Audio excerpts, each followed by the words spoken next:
Students, अध्याय 1 में आगे बढ़ते हुए आज हम इसका उदाहरण 5 हल करना सीखेंगे।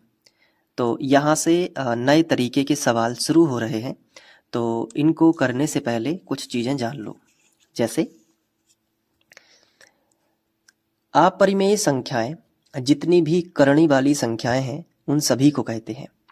जैसे करणी 3 तो है ही एक अपरिमेय संख्या, और इसके अलावा करणी 5 एक अपरिमेय संख्या है जिनके वर्गमूल नहीं निकल पाते हैं, है ना। जैसे आप कहोगे कि सर करणी 4 एक अपरिमेय संख्या है, तो आंसर है नहीं, अपरिमेय संख्या नहीं है। फिर तुम पूछोगे सर करणी तो लगी है, तो करणी लगी है लेकिन 4 का वर्गमूल 2 बाहर आ सकता है, और 2 के बटे हम 1 अपने मन से लिख सकते हैं, तो ये अंश बटे हर के रूप में हो गई। तो ये तो परिमेय संख्या बन गई ना, ये तो क्या बन गई, परिमेय संख्या।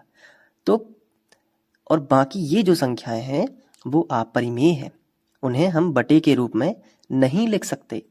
जैसे अगर आपके सामने लिखा है करणी 7, तो वो भी क्या है, इसका वर्गमूल नहीं बाहर निकलता है, तो ये तीनों अपरिमेय संख्या की कैटेगरी में आएंगी। क्या कहलाएंगी, अपरिमेय संख्याएं। अब और थोड़ा डिटेल में समझो। अगर आपके सामने कोई अपरिमेय संख्या लिखी है, ठीक है, लेकिन उसमें किसी परिमेय संख्या जैसे 4 का गुणा है। अब 4 परिमेय क्यों है, क्योंकि 4 के बटे हम 1 लिख सकते हैं, ये हम शुरुआत में पढ़ चुके हैं। तो अगर हम किसी अपरिमेय संख्या में किसी परिमेय संख्या का गुणा कर दें, तो क्या वो संख्या परिमेय हो जाएगी, क्योंकि उसमें परिमेय का गुणा हुआ है। तो आंसर है नहीं। किसी अपरिमेय संख्या में, ये कौन सी है, अपरिमेय संख्या, और ये कौन सी है, परिमेय संख्या। किसी अपरिमेय संख्या में किसी परिमेय संख्या का गुणा करने से वो पूरी अपरिमेय ही बन जाती है। समझ पा रहे हो ना। जैसे आपके सामने कोई अपरिमेय संख्या है, करणी 5 मान लीजिए, और इसमें हमने 6 का गुणा कर दिया, तो 6 एक परिमेय संख्या है, लेकिन इसके साथ में गुणा होने से पूरी संख्या अब हो जाएगी अपरिमेय संख्या। समझ गए कि नहीं। अब ये तो हो गया गुणा का हिसाब किताब की, चलो ठीक है, परिमेय संख्याओं का गुणा अगर अपरिमेय में करते हैं तो वो खुद अपरिमेय हो जाती है। लेकिन अगर कोई अपरिमेय संख्या आपके सामने है जैसे 5, और उसमें कोई परिमेय संख्या इस बार गुणा ना करके जोड़ दे, तो क्या होगा, तो इसका भी क्या होगा जो पहले हुआ है। अपरिमेय संख्या में चाहे आप किसी भी संख्या का गुणा कर दें, चाहे कोई भी संख्या उसमें जोड़ दें, वो सब मिला के क्या बन जाती है, अपरिमेय ही बन जाती है। क्या बनती है, अपरिमेय ही बनती है। अब इन्हीं सब चीजों को सिद्ध करना इन उदाहरणों में दिया गया है। जैसे आप सभी जानते हैं कि करणी 3 वर्गमूल इसका बाहर नहीं आ रहा है, तो ये एक अपरिमेय संख्या है, ये आप सभी जानते हैं, लेकिन ये सिद्ध करके दिखाना पड़ता है कि ये अपरिमेय संख्या है। अब ये सिद्ध दिखाने के लिए हम एक मेथड यूज करते हैं, हम एक विधि उपयोग में लाते हैं, वो विधि है विरोधोक्ति विधि। अब वो कैसे होगा, एक लंबी प्रोसेस चलती है, लेकिन बेहद ही आसान है। अगर आप ध्यान से देखोगे तो एक एक चीज अच्छे से समझ में आएगी। उदाहरण 5 से ही स्टार्ट करते हैं। ये क्वेश्चन आपकी बुक में दिया गया है कि करणी 3 एक अपरिमेय संख्या है, लेकिन जब पेपर में आएगा तो इस तरीके से आएगा, सिद्ध कीजिए कि करणी 3 एक अपरिमेय संख्या है। ये सिद्ध करना होता है। तो चलो फिर सिद्ध करते हैं। तो मैंने आपको बताया है किस विधि से करते हैं, क्या आपको ध्यान है, अभी बताया मैंने, विरोधोक्ति विधि। कौन सी विधि, विरोधोक्ति विधि। तो चलिए सॉल्व करते हैं इसका। सबसे पहले हम हेडिंग डालेंगे विरोधोक्ति विधि से। अब आपने ये विधि ना कभी सुनी है ना देखा है, तो आपके दिमाग में सवाल आ गए होंगे कि ये क्या है। देखो मैं बताता हूं। विरोधोक्ति विधि का मतलब होता है किसी भी चीज का विरोध करके सिद्ध करना। अगर हमने किसी चीज का विरोध किया, लेकिन वो सॉल्यूशन में विरोध अलग दिख रहा है, और ये उसमें विरोध का उल्टा ही सिद्ध हो रहा है, तो हम मानेंगे कि हमने विरोध जो किया था वो गलत था। अर्थात ये जो संख्या है वो वैसी ही है, हमें विरोध नहीं करना चाहिए था। अभी आएगा समझ में धीरे धीरे। पहले क्या करना है, विरोधोक्ति विधि में हमें दिए हुए का उल्टा मानना पड़ता है। जो भी हमें दिया रहता है ना, हम इसका उल्टा मानेंगे। तो हमें क्या दिया गया है, करणी 3 एक अपरिमेय संख्या है, ये हमें दिया है। तो हम इसका उल्टा मानेंगे कि करणी 3 मान लेते हैं कि एक परिमेय संख्या, भली है नहीं लेकिन मानना पड़ेगा, क्योंकि ये विधि ही उल्टी है, विरोधोक्ति विधि, मतलब हम विरोध करेंगे, जो सवाल दिया गया है उसका ही विरोध करेंगे। तो हम यहाँ पे लिखेंगे कि माना करणी 3 एक परिमेय संख्या है। इस तरीके से हम उसे मान लेंगे कि माना करणी 3 एक परिमेय संख्या है, जबकि दिया गया है वो अपरिमेय है। तो अपरिमेय तो है, ये तो दुनिया को पता है, लेकिन प्रूफ करके दिखाने के लिए हम उसको उल्टा मान लेंगे कि माना करणी 3 एक परिमेय संख्या है। अब परिमेय संख्या है, इसका मतलब कि ये जो संख्या है ये p बटे q के बराबर हम लिख सकते हैं। यानी जो करणी 3 है इसके बराबर में हम लिख सकते हैं p बटे q, क्योंकि p बटे q एक परिमेय संख्या है। तो जब ये भी परिमेय संख्या है तो परिमेय के बराबर परिमेय हम लिख सकते हैं। अब यहाँ पे p और q के बारे में जानकारी देना है। तो p और q दोनों ही सह अभाज्य पूर्णांक हैं, मतलब इनका एक एक ही गुणनखंड है, इसके अलावा दूसरा गुणनखंड नहीं है। ये खुद ही एक गुणनखंड होंगे, तो सह अभाज्य पूर्णांक हैं। तो इस तरीके से लिखना है कि जहां p और q सह अभाज्य पूर्णांक है और q बराबर नहीं है 0। इसका मतलब समझ लो। पहले हमारे पास कोई भी परिमेय संख्या रहती है, बहुत ध्यान से समझना, एक सवाल समझ में आ गया तो पूरों का लॉजिक पता चल जाएगा, जितने भी आगे सवाल है। जो परिमेय संख्या होती है वो p बटे q के रूप में लिखी जाती है। p बटे q मतलब अंश और हर के रूप में, जैसे 3 बटे 5, जैसे 2 बटे 7। ये परिमेय संख्याओं के कुछ उदाहरण हैं। ये देखो, ये परिमेय संख्या है। तो जहां p और q सह अभाज्य पूर्णांक है, पहले ये वाली लाइन समझो कि p और q क्या है, सह अभाज्य पूर्णांक है। इसका मतलब ये होता है कि 3 का एक ही गुणनखंड होगा 3 और 5 का भी एक ही गुणनखंड होगा 5। सह अभाज्य पूर्णांक ऐसे पूर्णांक होते हैं जिनका HCF 1 आता हो। अगर इन दोनों 3 और 5 का HCF निकालोगे तो इनमें कोई कॉमन नहीं आएगा, तो हम गुणा 1 और गुणा 1 कर सकते हैं, जैसा कि मैंने आपको पिछले सवालों में समझाया।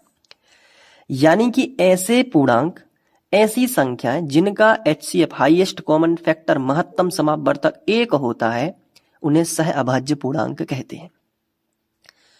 मतलब 3 का कोई गुणनखंड नहीं होगा 3 के अलावा, सीधा सा समझो। सह अभाज्य पूर्णांक का मतलब क्या होगा, ऐसे पूर्णांक कि उनका संख्या स्वयं के अलावा कोई दूसरा गुणनखंड नहीं हो सकता है, कोई दूसरी संख्या नहीं हो सकती, सिर्फ 1 हो सकता है। तो 1 को इग्नोर करो थोड़ी देर के लिए, नहीं तो समझ में नहीं आएगा। तो क्या है, सह अभाज्य पूर्णांक ऐसे पूर्णांक होते हैं जिनका खुद के अलावा कोई दूसरा और दूसरी संख्या गुणनखंड नहीं हो सकती। जैसे 5 है तो 5 का गुणनखंड 5 ही होता है, इसका कोई दूसरा गुणनखंड नहीं हो सकता 1 को छोड़ के। तो मेरे कहने का मतलब ये है कि जो p और q हैं, ये दोनों ही परिमेय संख्या बोल रहे हैं अगर, तो दोनों ही सह अभाज्य पूर्णांक होते हैं। ना p का कोई गुणनखंड हो सकता है, ना q का कोई गुणनखंड हो सकता है। और अगर सवाल में कहीं पाया गया कि p का कोई गुणनखंड है, इसका मतलब है कि p और q दोनों ही सह अभाज्य पूर्णांक नहीं है। जब सह अभाज्य पूर्णांक नहीं है, इसका मतलब p और q दोनों ही परिमेय संख्या नहीं है। याद रखना इस बात को। अगर p और q का कोई गुणनखंड निकल के आ जाए, समझ लो इस बात को अच्छे से, अगर p और q इन दोनों में से किसी का भी अगर गुणनखंड सवाल से पता चले कि है इनका गुणनखंड, तो यार है इनका, तो ये समझ लेना कि वो सह अभाज्य पूर्णांक नहीं है, तो ये समझ लेना कि वो परिमेय संख्या नहीं हो सकते। जैसे कि मैं आपको समझा देता हूं, कोई भी परिमेय संख्या लिखी, जैसे 2 बटे 7 है, तो यहाँ पे 2 एक सह अभाज्य पूर्णांक है। आप चेक करके देख लीजिए, 2 का गुणनखंड सिर्फ 2 ही होता है, 7 का गुणनखंड सिर्फ 7 ही होता है। हाँ, 1 मान सकते हो, वो अलग बात है। तो संख्या स्वयं 1 के अलावा कोई दूसरी 5, 3, 4 ऐसा कोई अन्य संख्या गुणनखंड नहीं हो सकती, मतलब उसको तोड़ा नहीं जा सकता, और वही होंगे सह अभाज्य पूर्णांक, या दूसरी भाषा में जिनका HCF क्या हो, 1 हो, वो कहलाते हैं सह अभाज्य पूर्णांक। तो p और q जो हमने लिखा है कि p और q सह अभाज्य पूर्णांक हैं, मुझे उम्मीद है कि उसका मतलब समझ में आ गया होगा। मतलब इनका कोई गुणनखंड नहीं है, ना p का गुणनखंड है ना q का है। ये दोनों बटे के रूप में लिखे हैं। ये क्या बोल के लिखे हैं कि p कह रहा है कि मेरा कोई गुणनखंड नहीं है, q कह रहा है मेरा भी कोई गुणनखंड नहीं है, मैं तो करणी 3 के बराबर में लिखूंगा। लेकिन अगर सवाल में पाया गया कि इनका कोई गुणनखंड है तो ये फॉल्ट यानी कि ये धोखेबाज निकलेंगे और फिर इनको वो अपन परिमेय मानने से इनकार करेंगे अगर ऐसा कभी होता है तो। लेकिन अभी फिलहाल P और Q दोनों क्या है, सह अभाज्य पूर्णांक है। और साथ में अब समझ लो कि Q बराबर 0 नहीं, इसका मतलब क्या है। देखो अगर कोई परिमेय संख्या है 3/5 तो इसमें P क्या है 3 और Q क्या है 5।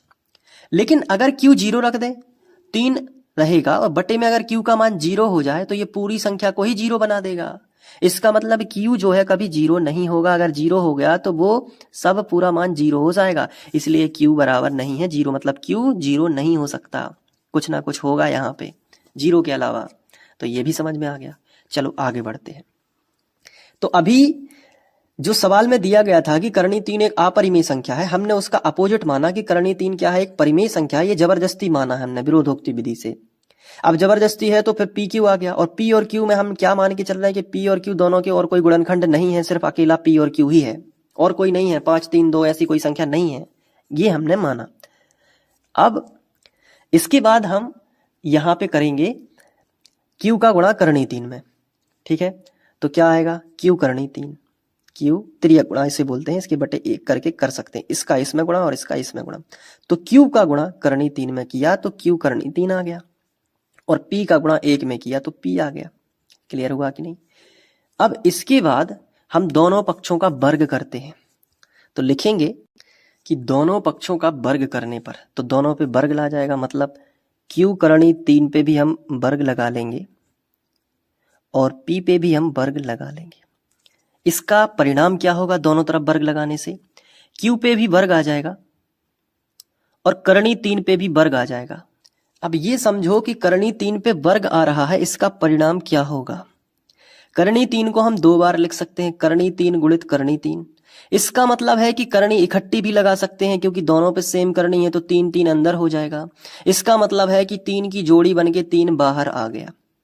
हमेशा के लिए याद रख लो क्या, कि समान संख्या करणीय में हो और उनका गुणा हो रहा हो तो वो संख्या बाहर निकल के आती है, जैसे ये आ रही है। मतलब करणीय 3 का गुणा करणीय 3 में करोगे तो 3 बाहर आएगा, करणीय 5 का गुणा करणीय 5 में करोगे तो 5 बाहर आएगा, करणीय 6 का गुणा करणीय 6 में करोगे तो 6 बाहर आएगा। समझ गए हो ना पैटर्न। गणित में पैटर्न की बहुत भूमिका होती है, हर बार नियम लगाने की जरूरत नहीं है। पैटर्न समझो, करणीय 3 गुणित करणीय 3 3 बाहर, करणीय 5 5 बाहर। यहाँ देखो करणीय 3 का वर्ग है ना, Q का तो वर्ग हो गया, करणीय 3 का वर्ग तो 3 आएगा बाहर, तो संख्या को आगे लिख लो तो 3Q वर्ग आ गया बराबर P वर्ग। अब पता है यहां से एक बात पता चल रही है कि P वर्ग के सामने क्या लिखा है 3। जैसे कहीं पे अगर 12 लिखा हो और 12 के सामने लिखा रहे कि 2 गुणित 2 गुणित 3, तो ये तो 12 के गुणनखंड हैं तो हमने लिखे। तो 12 के गुणनखंड 2 गुणित 2 गुणित 3 है तो 12 के सामने लिखे होंगे ना। इसी तरीके से P वर्ग के सामने क्या लिखा है 3। इसका मतलब ये हुआ कि P वर्ग का एक गुणनखंड क्या दिख रहा है 3।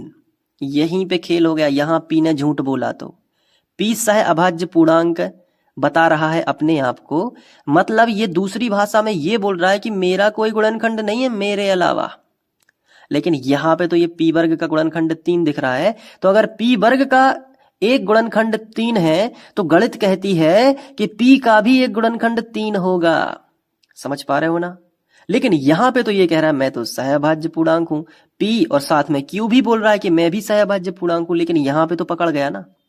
यहां पे P वर्ग कह रहा है, P वर्ग के सामने क्या दिख रहा है 3, तो गणित झूठ नहीं हो सकती। P वर्ग के सामने क्या है 3, मतलब यहां पे हम लिखेंगे, क्या लिखेंगे कि यहां बहुत ध्यान से समझते जाना, पूरा समझ में आएगा। यहां P वर्ग का एक गुणनखंड 3 है।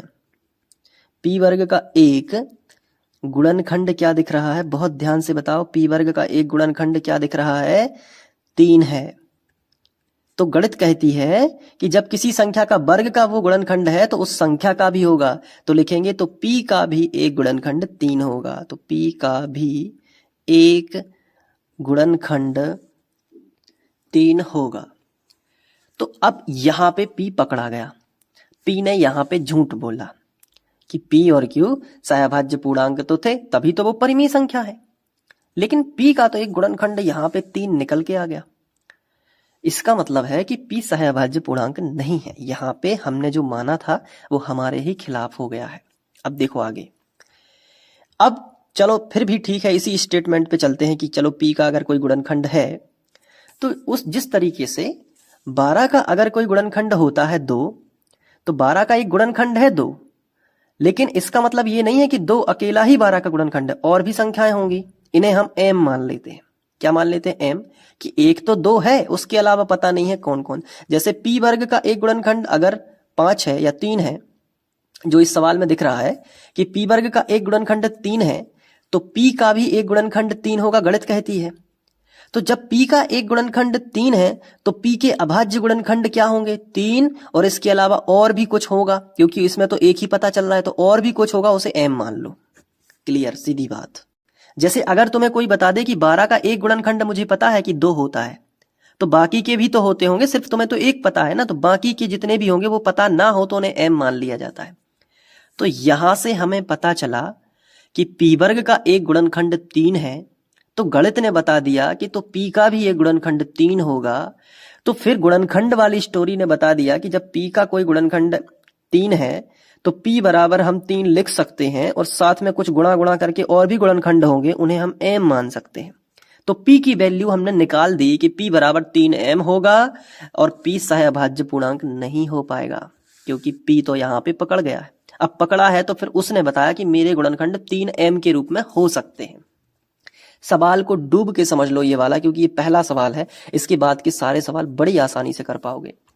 तो p बराबर कितना हो गया? 3m। p का मान, इसको समीकरण 1 बना के p का मान यहाँ पे रख दो, तो q की पोल भी खुल जाएगी। ये q है कि नहीं सहअभाज्य पूर्णांक, ये भी पता चल जाएगा। देखो कैसे, p का मान समीकरण 1 में रखने पर, क्योंकि p पकड़ा गया तो वो q को भी पकड़वा देगा। देखो कैसे, p का मान समीकरण 1 में रखने पर, तो चलो भाई रख देते हैं।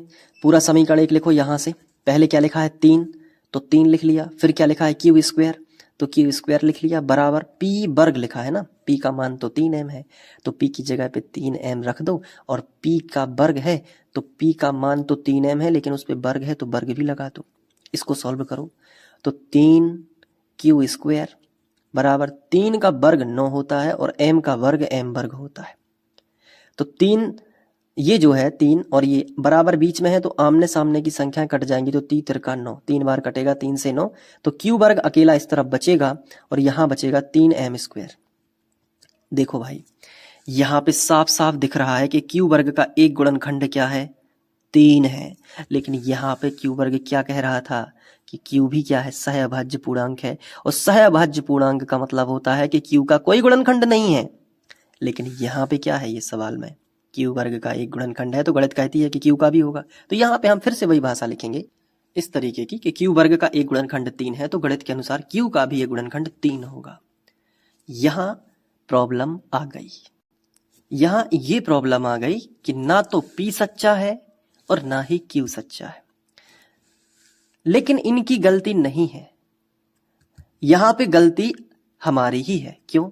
अब आप कहोगे सर हमारी गलती कहाँ से आ गई? क्योंकि हमने माना ही जबरदस्ती उल्टा था।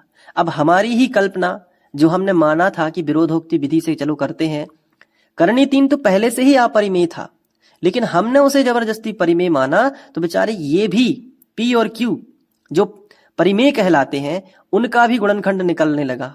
इसका मतलब है कि जो हमने माना है वो सही नहीं माना है, हमारी कल्पना गलत है। क्योंकि ये स्टेटमेंट देखो आप, इस स्टेटमेंट से पता चलता है कि p का गुणनखंड 3 है। इसका मतलब p जो है सहअभाज्य पूर्णांक नहीं है।